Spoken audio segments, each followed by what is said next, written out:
Welcome back to the CLASP podcast series, where we spotlight the powerful intersection of climate action and philanthropy in the Caribbean and beyond. I'm your host, Derval Barzey. Today's episode centers on a powerful story of resilience and leadership.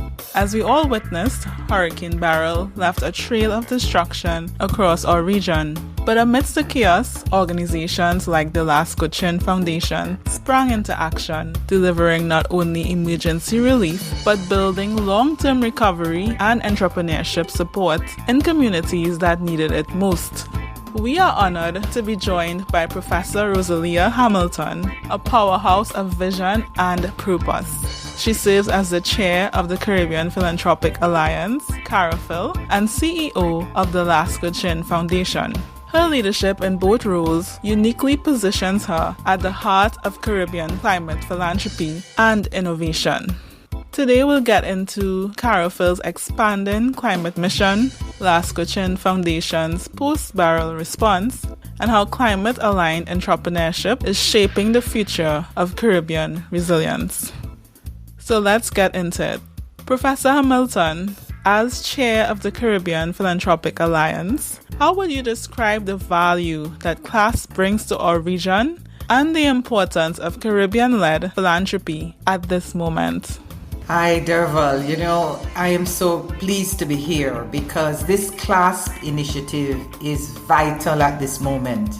It's the effort of the Caribbean Philanthropic Alliance to unite funders and other stakeholders to commit to climate action. We have to go beyond talking now. We have to make real commitment, drive innovation solutions, and be creative in finding solutions to our problems, and of course, to build the kind of resilience that will help us to cope with the climate crisis that we have on our hands. It's very, very important at this point because we're at this kind of pivotal moment in the world where small island states are not just facing the existential climate crisis, but we also have this seismic change that's taking place in the global economy. There's a lot of uncertainty. So it's a kind of double-edged sword for us because we know and we're living with a climate crisis, but we have this other kind of global economic changes that are taking place, and so we have to build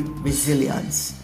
So CLASP is happening at a great time, and we hope that as we roll out this effort, we can unite funders and stakeholders and make a real commitment to climate action. Absolutely. And as you mentioned, we are facing multiple crises in this region: environmental, economic, geopolitical. We really have to dig deep, as you said, to be creative in how we find solutions, how we boost our resilience, and how we continue to not only survive, but thrive as a region. And CARIPHIL knows exactly what this takes, because from our inception, we started with a very ambitious agenda to plant 1 million trees across the Caribbean. And so we started very early, within months of setting up our foundation, with this Caribbean tree planting project. And, by early February, we were in the throes, on 2020, we were in the throes of a global pandemic. And, we had by this time built up alliances across the Caribbean and, really began rolling this thing out.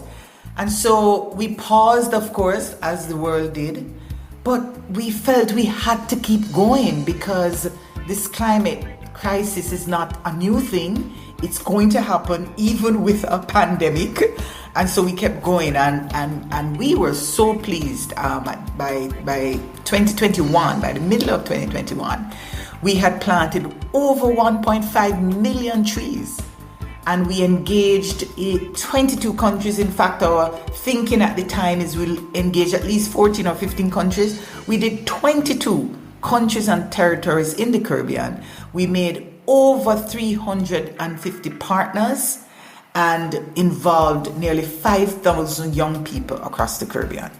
It was a major achievement, and it really told us that if we collaborate, if we are purposeful, if we work together, we can more than achieve these very ambitious agendas. Yes, and thank you for sharing those incredible stats. Over 1.5 million trees, 22 territories, and over 350 partners. CARIPHIL has definitely been moving beyond just talk, but into the realm of meaningful action. And CLASP is just another example of the critical work that CARIPHIL has been leading in the region to build resilience and really drive change on the ground. But I want to talk a little bit about the other hat that you wear with Lasko Chin Foundation. The Lasko Chin Foundation works to ensure our children thrive and entrepreneurship succeed. That's your stated objective or mission. But when Hurricane Beryl happened, and it broke many records in our region during the 2024 hurricane season, the Lasko Chin Foundation played a pivotal role in recovery efforts. So please tell us a bit about the actions that were taken on the ground in Jamaica and how it extended to climate-aligned entrepreneurship. Yes, well, I must say that, Hurricane Beryl was a wake-up call for many of us here in Jamaica. And for listeners who may not remember what happened, we're talking about the earliest Category 4 hurricane ever recorded. In fact, it broke our earlier record for Hurricane Dennis, I think, in about 2005.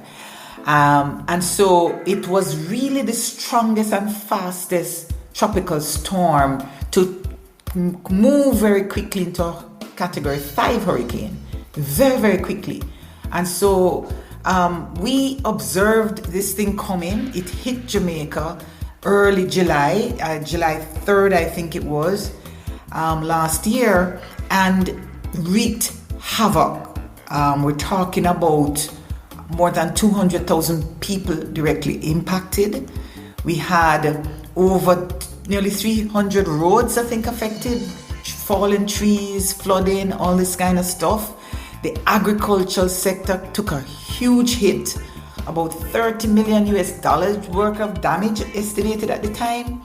And, we felt we had to step up to the plate.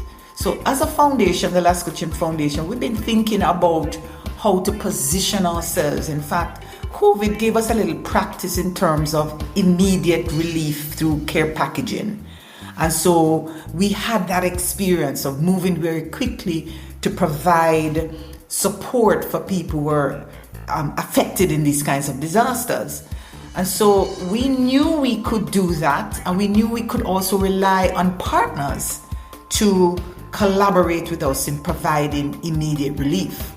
So we thought we wanted to do more, and Hurricane Beryl gave us this opportunity to pilot this idea of a kind of community-based climate support program that targeted the corner shops and the small shops and the cook shops that were devastated. We thought that's important because, many of these cook shops and corner shops are the lifeline for communities in terms of food and all the necessities that they need, right? And so when it happened, we went into the parishes, two parishes that were most severely impacted. This is Clarendon and St. Elizabeth. And we decided we'd roll out a phased program of assistance. So the first phase was, of course, the rapid relief, and we added on to that assessment. And that was, again, fairly easy for us to do because we know what it takes to move very quickly to provide relief. And within 1 week, with our partners, and here we partnered with JWN Foundation, the Sandals Foundations, and with them, together with them, we were able to provide over 1,000 relief care packages within the first week, impacting and benefiting about 4,000 people in about 4 parishes. That was just the first week. So we did that again. We had that experience. We had the partnership. We didn't do it alone, and we were able to move very quickly, providing relief. We thought it was important, however, to properly assess the damage. And this is where we kind of went out on the limb and said, can we get some data about who's been affected, where, how badly, and so on. And believe it or not, our partners, one of the partners that we collaborated with is Operation Save Jamaica, and they work with a group of churches here in Jamaica. And they reached out to the New Testament Church of God. And believe it or not, with pastors, we were able to collect data going shop to shop, home to home, to get the information about damage and loss and so on. So we're able to do a very crude, rapid assessment of the loss and damage. And that helped us in our second phase, because that second phase we thought we would restore and rebuild these small businesses in particular, because we felt that if they were up and running, especially these cook shops, and then they can provide food. And so through the data, we recognized that a lot of support was needed to restock the supplies of these businesses that were wiped out, to provide repair materials for them, also, of course, financial assistance. And that enabled us now to move in the second phase in that very targeted approach. Fortunately for us at the time, we had a professional from the UNFPA who was here, Mary Oliello, and she is an emergency response specialist in GBVIE. And so she joined us actually to provide gender sensitive interventions at the time, just trying to understand what was happening with women and women-owned business owners, to just get a feel for what's happening. And that also helped us to very quickly shape a kind of gender sensitive training program in our collaboration with our main entrepreneurship partner, the Institute of Law and Economics. And that enabled us to reach out, provide that kind of training to about 20 young males and female entrepreneurs. And we were able to provide nearly $10,000 worth of assistance, in kind and cash support to them, in addition to the packages and so on that we were able to provide. And then in the third phase, we moved on to monitoring and evaluating the development. One of the things we found out is that just last month, we found that 33% of those who we surveyed still were not back up and running. And so we have reached out and provide ongoing support to them with respect to the kinds of information that they need. And we moved on to other kinds of emergencies that took place. But over the period of these three phases, we were able to collect data and provide very targeted support, and we felt that it really made a difference to the lives and livelihoods of the people who were negatively impacted by the hurricane. Yes, and when we speak about climate action and climate resilience, what is critical is providing support on the ground and addressing the tangible needs of communities, which the Lasko Chin Foundation and CARIPHIL have been doing. And I also like that you mentioned gender-sensitive interventions, since we know that climate change is not gender neutral, and depending on gender as well as economic status, vulnerability to climate impact intensifies. You mentioned strategic partnership.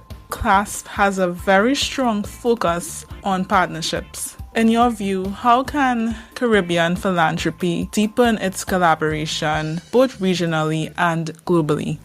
It's so important, the philanthropy. One of the things I should mention is that in providing the kind of gender-sensitive interventions, we also found partners who were targeting support to these women business owners. One in the diaspora as well.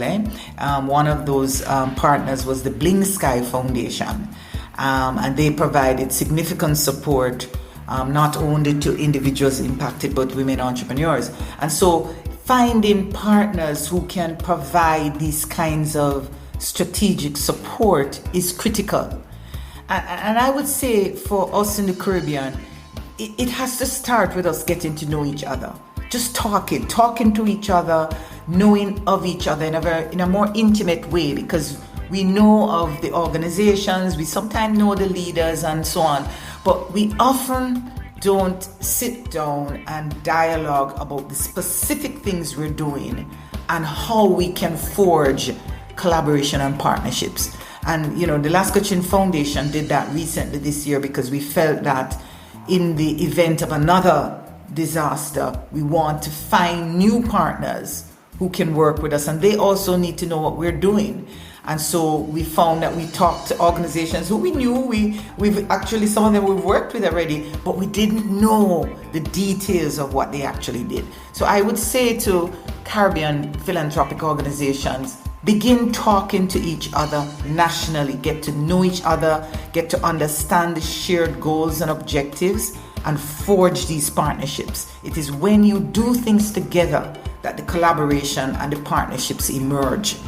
And you definitely need them in times of disaster. We were able to turn to our partners very quickly. We don't have to ask too much question because we know exactly how we work together because we've been doing it for some time. And I also think we need to start to talk to each other regionally.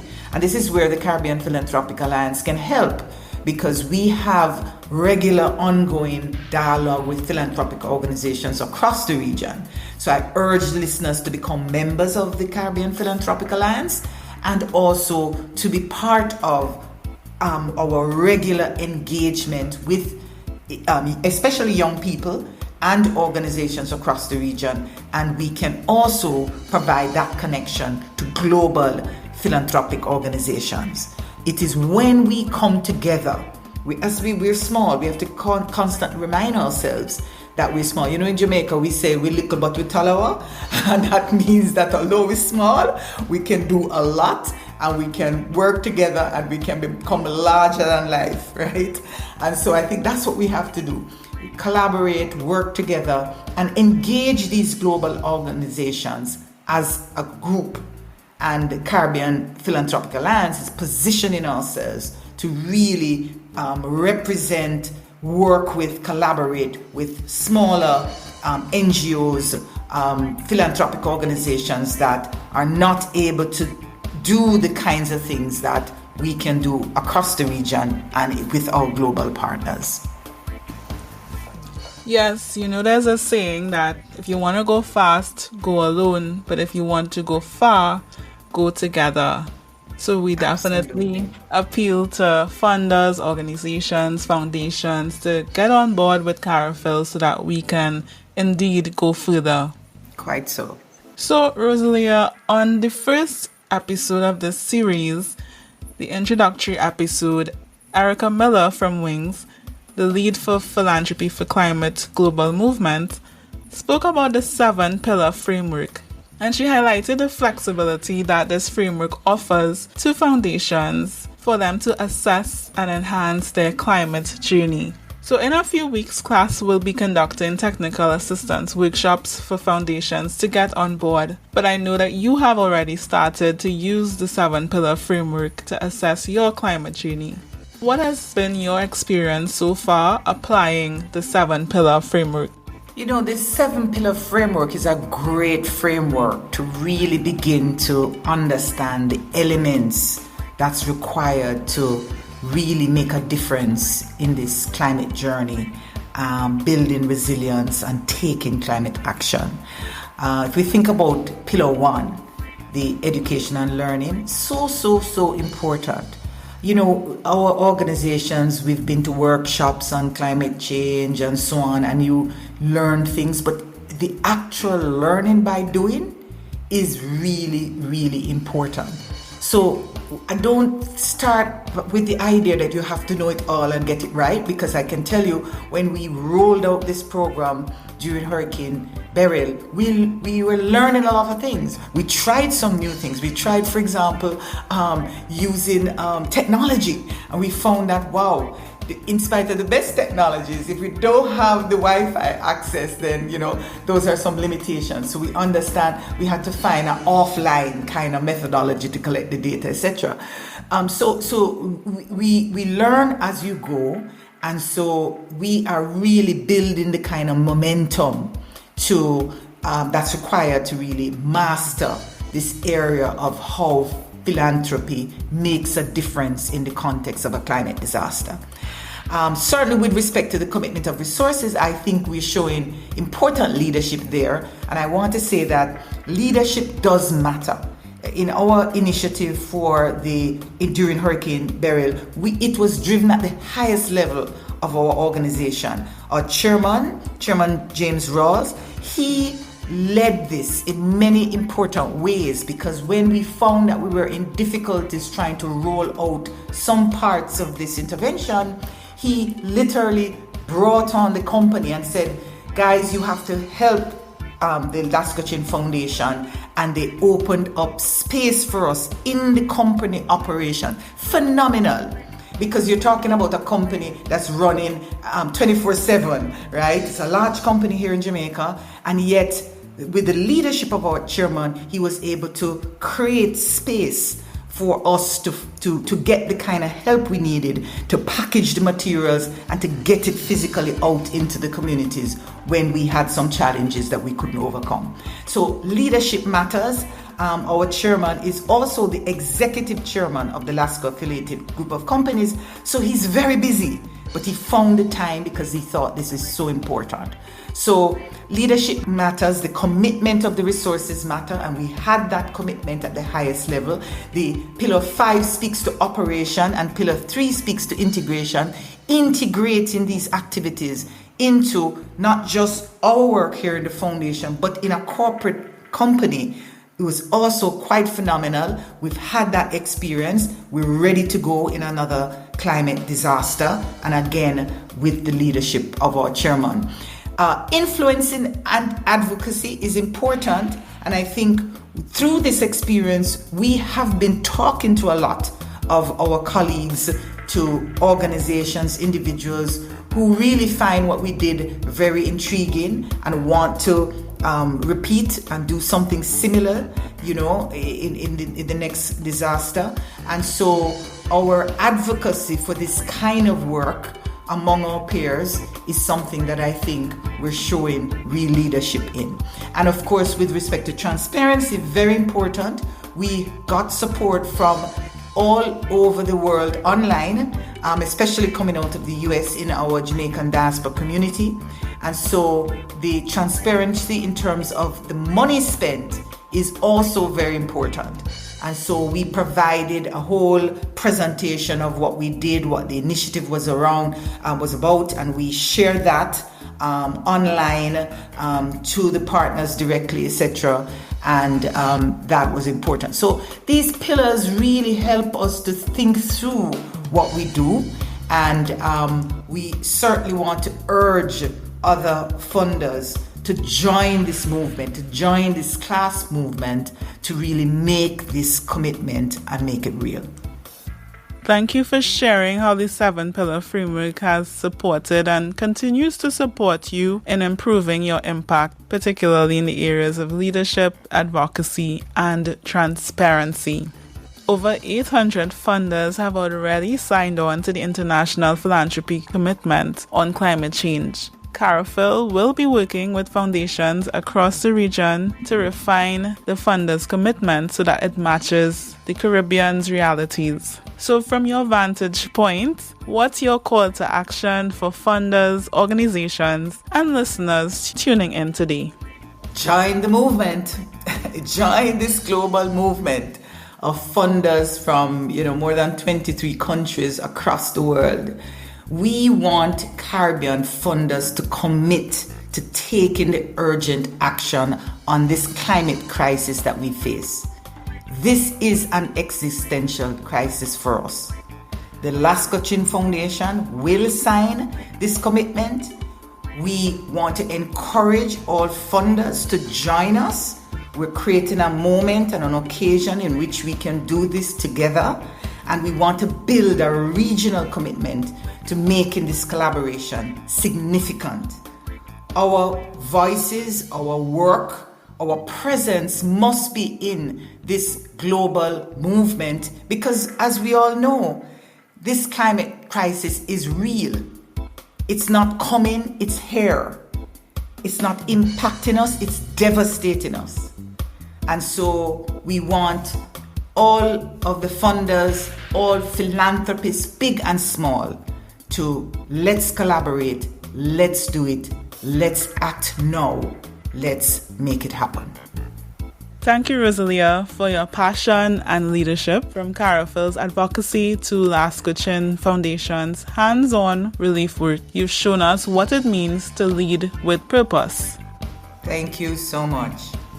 To our listeners, whether you're a funder, policymaker, or concerned Caribbean citizen, there is a role for you in this movement. Visit CaripHILalliance.org and LascoFoundation.org to learn more.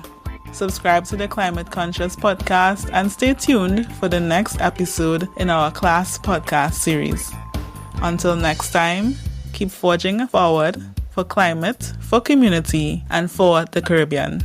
Thank you.